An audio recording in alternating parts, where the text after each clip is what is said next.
తెలుగు రాష్ట్రాల్లో ఎండలు మండిపోతున్నాయి. క్రమంగా పగటి ఉష్ణోగ్రతలు పెరుగుతున్నాయి.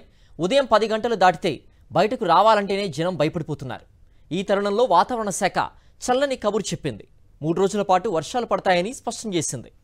తాజా వాతావరణ పరిస్థితిపై మరింత సమాచారం విశాఖ నుంచి మా ప్రతినిధి అనిల్ అందిస్తారు.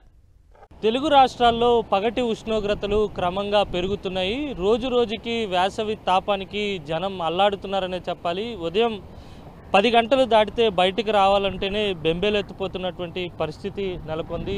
ఇటు తెలంగాణతో పాటు ఏపీలో ఉన్నటువంటి చాలా ప్రాంతాల్లో అత్యధిక ఉష్ణోగ్రతలు నమోదవుతున్నాయి. అయితే ఈ నేపథ్యంలోనే వాతావరణ శాఖ చల్లని కబురు చెప్పింది.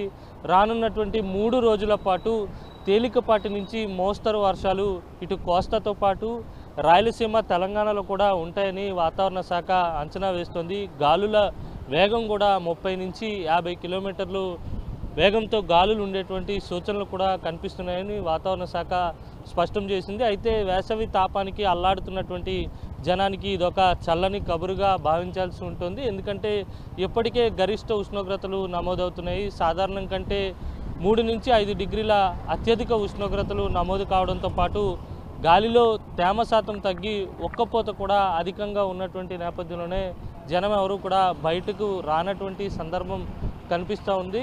ఇటు డాక్టర్లు కావచ్చు, లేకపోతే వాతావరణ శాఖ నిపుణులు కావచ్చు, అత్యవసరం అయితే తప్ప మధ్యాహ్నం పూట బయటకు రావద్దని సూచిస్తున్నటువంటి సందర్భం స్పష్టంగా కనిపిస్తోంది. అయితే రానున్నటువంటి 3 రోజుల పాటు అంటే రేపు ఎల్లుండి అవతల నాడు పూర్తిగా వర్షాలు ఉండేటువంటి అవకాశం ఉంటుంది. తేలికపాటి నుంచి మోస్తరు వర్షాలు ఉంటాయి. వాతావరణం కూడా పూర్తిగా చల్లగా ఉండేటువంటి సూచనలు కనిపిస్తున్నాయని వాతావరణ శాఖ స్పష్టం చేసింది. మరోవైపు ఉరుములు మెరుపులు కూడా ఉండేటువంటి సూచనలు ఉన్నాయి. అలాగే పిడుగులు కూడా పడేటువంటి ప్రమాదం ఉన్న నేపథ్యంలో తగిన జాగ్రత్తలు తీసుకోవాలని వాతావరణ శాఖ సూచిస్తుంది.